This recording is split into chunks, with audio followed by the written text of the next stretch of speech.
Welcome, Convicts Thoughts, A.R. Hayes. We're back at it again. Friday afternoon. Hopefully you guys are prepared for the weekend. I've let my hair down. I'm a little excited. I'm going to get it trimmed up and cut tomorrow, so it'll be a little easier to deal with other than having it fly in my face while I try to talk. Today I'm going to do a little bit different type of video. I know many that watch may have never experienced what it's like to have endured something like the Idaho 4 suspect in the Idaho 4 tragedy case has endured from the moment he was pulled over in Indiana on his trek across the country to the no-knock warrant being served within his home, arrest, and extradition back to Idaho, and now he still sits to this day in a segregated cell while he's awaiting to be taken to trial. So because I've been through all of that before in my life, I thought maybe I would bring you into the realm of that world, explain it to you a little bit, give you a little bit of perspective, and hopefully allow you to kind of understand the process. When someone commits a crime, like the devastating crime that happened in this case, they have to be looking over their shoulder at all times, knowing that it's very possible that they're being watched, they're being followed, and at some point they're going to either be interrogated, brought in for an investigative hold to be interrogated, or they may even be put under arrest and moving forward, towards being found guilty when they go to trial. But it all starts the moment after the crime happened. I have been involved in some bad crimes that I fled the area. Now, I did not stay in the area after one of my major crimes, like this gentleman did. I was not around for weeks after the crime transpired. I literally fled within hours after my crime with a couple other individuals in two separate cars. Very same type of ordeal. We drove from the west coast of the country, southwest, all the way back to Massachusetts. So, very much similar area that we drove to, different routes that we took, but the same thing happened. So I would have to say, if this individual is the actual committer of the crime, while he was driving across the country, even if his father was with him, and I also had people with me in the car that I was driving in, it doesn't bring you a sense of comfortability that you're not being watched or followed. So I guarantee you, in Indiana, when that first initial stop happened, it really flustered him. If he is the actual suspect that committed the crime, it would have really flustered him. When I got pulled over, I was driving through Oklahoma, and the state trooper pulled in behind me, and the minute the lights lit up, I thought for sure I was nailed, and that was it. It was over for me. I was going to be cuffed and be taken into custody immediately. I noticed that the officer that had pulled me over didn't get out of the car right away. He sat in the car, and I felt as though the point of him doing that is he was running my plates to confirm that they had pulled over the correct car and the correct person. Crazily, while I sat there, the officer quickly put it in gear and sped past me on the outside and made a quick U-turn and flew down the other side of the highway. So I sat in astonishment, not understanding why. I had just been pulled over. They were running my plates, and next thing you knew, they disappeared. So were they setting me up for some sort of trap? Or everything was running through my mind. So I can only imagine what this defendant's mind was doing while he got pulled over the first time, was being spoken to, and I'm sure in the back of his head he knew that was odd to be pulled over for following a car too closely. As you guys know, that's rarely done on a main highway. It's just rarely done. Now, imagine how he felt the second time within minutes that happened. I myself, at that point, if I were in that position, knowing that I was on the run from uh, being a fugitive, and he wasn't even really a fugitive at that time because he may not even know they were on to him for the crime. But I myself would have known they were on to me, especially if they had tried to pull me over a second time. People ask me, why did I leave the Southwest and head back to the East Coast? And the difference for me compared to this suspect, he was with family going back to where he was actually from and lived. I was not. I knew I had a capability, if I could get back east, to maybe change my IDs, change my identification, um, and become a different person. We had the capabilities of doing that within the network of people that I was dealing with at the time, and that was my plan. So that's why I was heading back east. When we arrived in Massachusetts, we tried to stay as low as we could. We actually lived out of a weekly motel just outside of Saugus, Massachusetts, which seemed to have very little police presence, and it was very calm and quiet, never knowing that the entire time we were being tracked. I didn't know. I never even thought that, once that initial police stop went okay and I was able to drive away and we never had another issue along the drive, I was figuring that we were in the clear. So we got to Massachusetts, we got ourselves lodged. I began opening the door a little bit to be able to go out and adventure around a little bit, as I had only been to Massachusetts a few times. So I wanted to see the area and endure some of the things out about. I was a young individual and I wanted to see the sights. So I began venturing out, as did the other people that were with me, and we all kind of branched out and I guess distanced ourselves from each other. I did not know that two of the people that I had made the trip across the country with had been caught and arrested, and days later, a big kick in of the front door of where I was staying, and before he knew it, I was dogpiled and I was handcuffed and laying on my face, and I knew I was done. I knew I was arrested. So, kind of the surprise I'm sure this defendant felt as everybody came clamoring into his family's home, and I'm sure it scared the daylights out of his family, who were very unexpecting of it as well.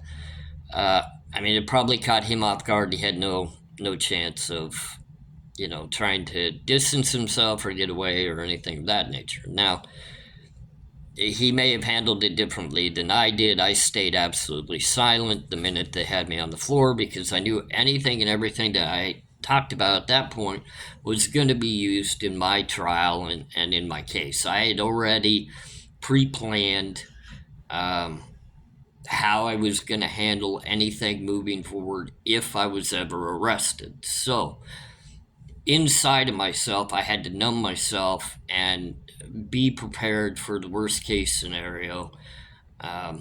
Couldn't let things slip out of my mouth, couldn't talk about the case, couldn't talk about my own actions, couldn't talk about anything until I got back to a lawyer that would be representing me. Obviously, I knew my case was on the West Coast, so the minute I was arrested, I was taken to a county jail. Immediately booked into that county jail so that they could get me prepared for a court hearing on extradition, because my warrant was from the West Coast, just like this defendant's warrant was from the Idaho area. He was being detained in Pennsylvania. Mine was from the West Coast, and I was being detained in Boston, Massachusetts. So Boston's authority was only to hold me until the extradition hearing that I had to go to, where I could either waive the right to fight the extradition, or I could make the choice to fight the extradition. After being discussion and told by a lawyer that was there to help me with that decision, They informed me that if I didn't waive my extradition rights, I could be held up to 90 days before the decision was made and then still extradited at the end of the day. Or I could just waive it and they had a certain amount of time to come get me. And if they didn't get me within that amount of time, then they would release me.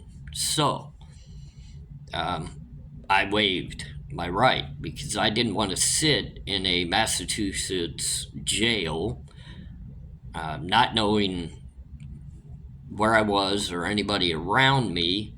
So I went ahead and waived my rights. So kind of the same case as this defendant. He did the same thing and he got extradited back. Now, the one thing I kind of want to explain to you, and I don't know if this defendant did the same thing as I did. However, when you become a person who makes a decision to commit a crime, especially a violent, heinous crime that's going to carry a very bad sentence for you once you're arrested and found guilty in the case. I knew mine would probably carry at least calendar upon calendars of years, if not a life without parole sentence. So I'm sure if this defendant's the culprit, and again, you have to understand, I'm not claiming him to be guilty or innocent. I'm just giving you the idea of he would have had to have prepared himself mentally prior to committing the crime to be capable of going through everything that would transpire therefore and keeping us calm to be able to do that. Did he numb himself like I did? Like I literally put my emotional side, my good self, on a shelf and became a dark, unemotional, non-caring person. So I knew that the minute I chose to commit my crime, I was now a different person. I could no longer be that person that cared about others. I couldn't care about other people's feelings or emotions at that point moving forward, because everything from that moving forward was going to be me dealing with a whole different life than what I was dealing prior to that. Good family, church-based, schooling, friends. I had to become a dark, unemotional person. So when people look at this defendant and wonder how is he handling everything so calmly, how is he able to sit in jail without screaming to the rafters, there's two ways he's able to do that. One, if he is the committer of the crime, he probably predetermined that he had to become emotionless and deal with it in a certain manner that would allow him to endure everything from the jailing to the possible sentencing to prison and a life or death sentence. So, or two, he knows he's innocent and he's going to fight the case, and he puts trust in his lawyers that they're going to help him beat the case and he'll be able to get back out and move on in life and not have to endure a prison sentence or a death penalty. We'll see. We'll see what happens when he goes to court. But the minute he is actually moved back from the Pennsylvania jail to the Idaho jail, now the whole process starts. So the minute he's cuffed in Idaho land, his stomach is probably churning. If he's never been to jail before, this is where the nervousness really kind of starts to creep in inside and in the head, because you don't know what to expect when you get there. Now, the thing for him that was a little bit different for me is he was being brought back to a smaller county jail that has far less people than what I was being brought back to. I was being brought back to Phoenix, Arizona, known as one of the worst jail setups in the country.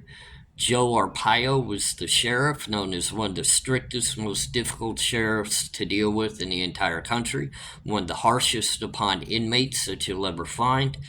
So a little bit different in the realms of how you accept the minute you're walking into the setup of the jail to be booked.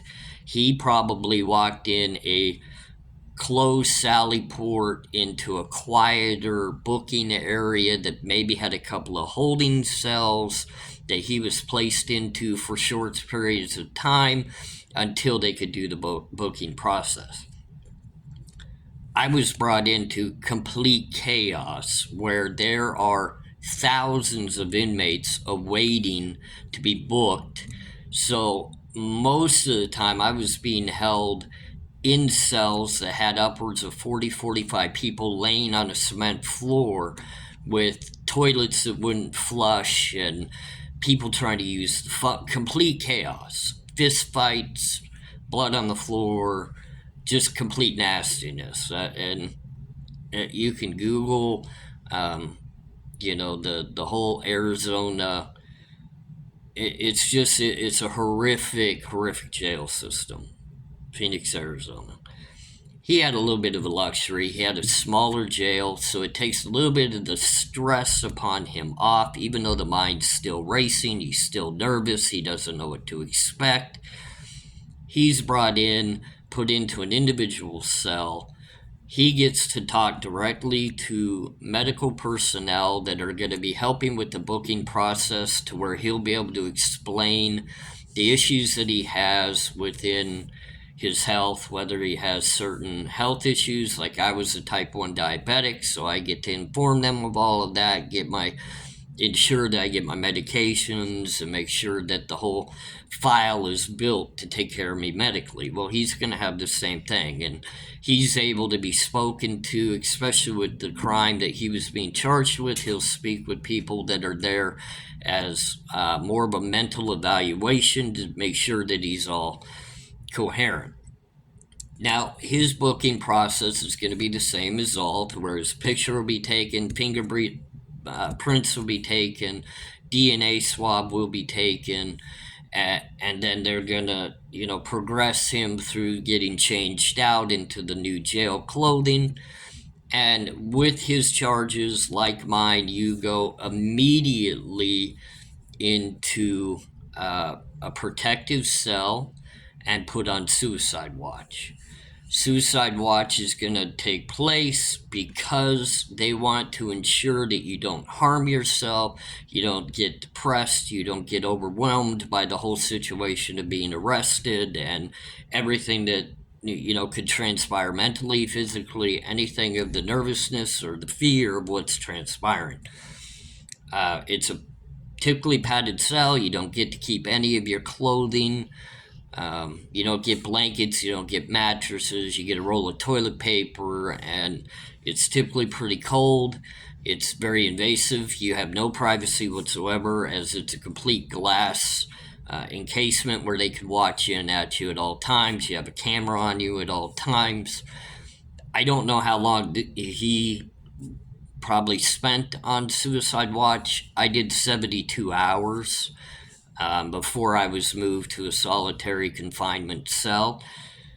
However long he spent, I guarantee it was a miserable experience for him. And then he would be moved from that into his segregative celling. Now, for him, segregation is only 4 cells within a very small day room away from everybody else. It's quiet. It's got a guard shack in there, and it's much easier for him to find some comfortability. So when people say, he looks very calm, he's had a chance to adapt and become more comfortable to his surroundings because he is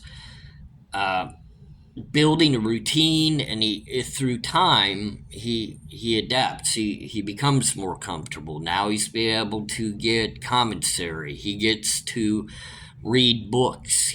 And I hear he has a tablet. I've never had a tablet, so I don't know. He might have more benefits than I ever did. I never had any of those luxuries. I never emailed anybody or anything while I was locked up, so I don't know anything about those.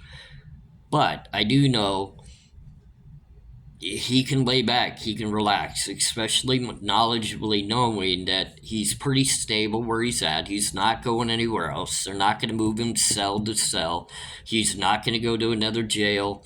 Where I was detained and I was put into segregation, it was a 3-tier segregation unit with probably 250 inmates in it, banging on doors and screaming and whining the entire time. We didn't have a TV to watch. We didn't have the luxuries of that. And also, we were not able to get commissary in the segregation unit that I was in.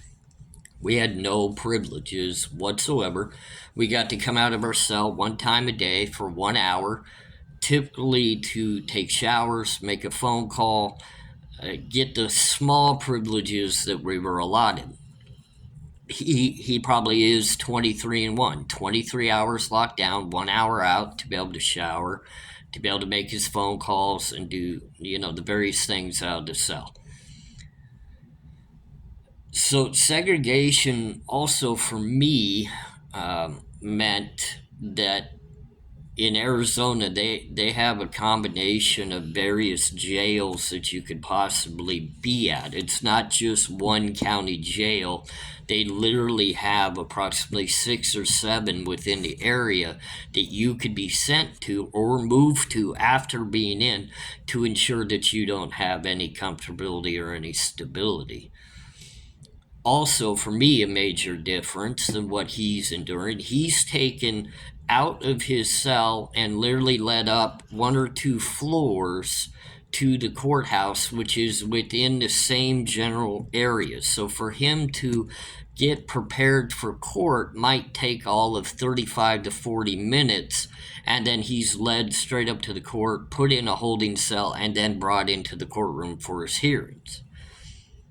My situation was much different. I got woken up approximately 1 or 2 o'clock in the morning, no matter what time of day my court hearing was, whether it be morning or afternoon, it didn't matter. I got woke up really early in the morning, cuffed up, searched, put into a van, driven down to where the courthouse would be, which was approximately a 35 or 40-minute drive, depending on traffic, taken out of the van with many other inmates and put down underneath the courthouse in more cells. It was literally like a dungeon, freezing cold, and you might be in a cell with 50 to 100 other inmates jam-packed in with no comfortability awaiting your court date, and you could be in there literally for 6-7 hours. You get tired, cranky, fights happen. So you can imagine you're getting ready to go to court and a fist fight happens and you're going to show up to court with a bloody nose and maybe a cut over your eye, and the judge is going to look at you, and here you are being charged with a violent crime that's getting in a fight in a cell downstairs. So you had no separation, no protection. They don't care who they put in with who. You would have a minimum security check forger in a cell with 5 massive murderers. It just was what it was. You try to stay private, you keep your mouth shut, but I'm telling you, things happen when people are bumping into each other, tripping over each other, trying to find space to lay down. Very ruthless setting. So, this defendant actually has luxury. I'm going to give people that say he deserves no luxury. I'm going to say he has some.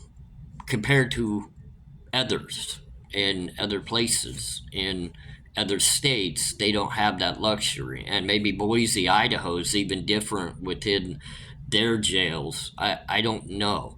But he is a single man cell. I did a lot of time in single man cells myself. So you have a lot of time to reflect and think and make decisions on moving forward in life. And I'm sure what he's doing is trying to find peace with himself and find things to constructively abide his time. I didn't have a lot of things. I had a Bible and really, that's about it. I could talk to the chaplain. If I called out, they came to my door. I didn't get to go to church services or anything of that nature. I've heard he may have that privilege. I did not. They came to my door if I wanted to speak to them, and I didn't get extra time out for any reason. But I also knew going through the process that I was guilty, and it didn't matter how hard I fought within the court, that I was going to be found guilty. And if I couldn't find a way to get, my case dismissed or whatnot, I had to personally prepare myself to go to prison.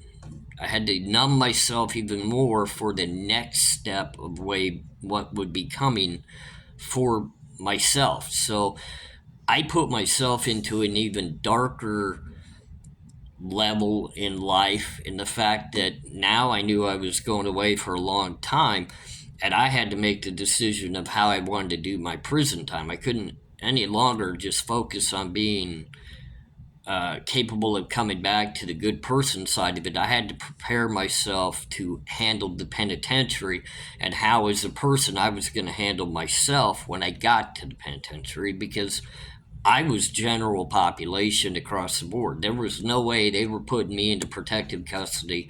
I was not going into segregation when I got to the penitentiary.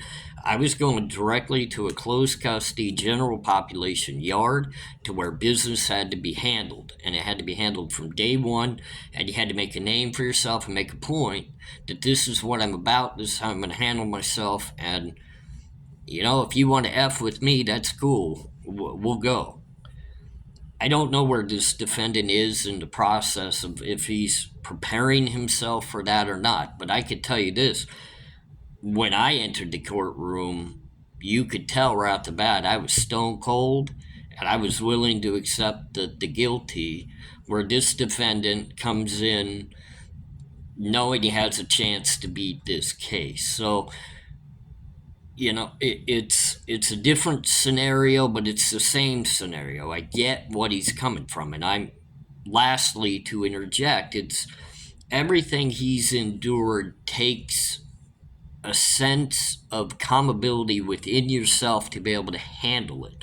There's two sides of it. You're either capable of handling it because you know you're guilty and you've already prepared yourself, or you're capable of handling it because you know you're not guilty and there's a good chance your defense team's going to find a way to get you out.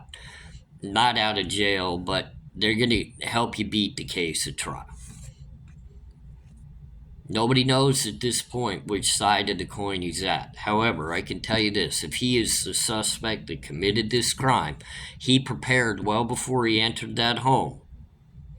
He lost the emotionability within himself that all that transpired after that, from knowing he's going to possibly be arrested to the whole jailhouse situation, going through the court case and preparing himself for prison, he became numb to all of it. He had to. I had to do that. To this day, I'm still working my way out of that numbness. If somebody were to come arrest me today, I would still be numb to the system, and I would be able to walk into any jail booking area without the nervousness or the care in the world, because I've already been through this. I've been through the system. I did my years upon years, and I don't fear it. What now I have is what's called, I want to do better in life. I don't have fear, I have the want, which means I walk a straight line and I do things appropriately because I have the want to be better. But the coldness will never go away. The numbness will never go away when it comes to the justice system.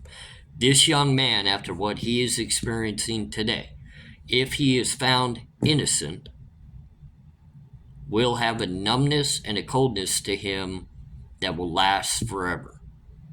If he's found guilty, he's going to need to utilize that coldness and that numbness to prepare himself for a long run within the penitentiary, because even given the DP, the death penalty, He will be incarcerated for a long period of time before that happens. He's got many of years of appeals ahead of him, and many of things that are going to transpire before that ever happens. And he's going to have to be prepared to handle his business at any point in time while he's in there, not only with other inmates, but through the guards, through the issues of how your family's treated on the streets, to everything's going to have to be a numb, cold handling of what's happening. So, to sum it up, I hope he's prepared across the board for everything that this case is going to bring to him, either way, whether he's guilty or not guilty, whether he gets to go home or doesn't. He better be prepared to try to overcome the inner numbness and the coldness that this will bring. He was nervous, I guarantee it.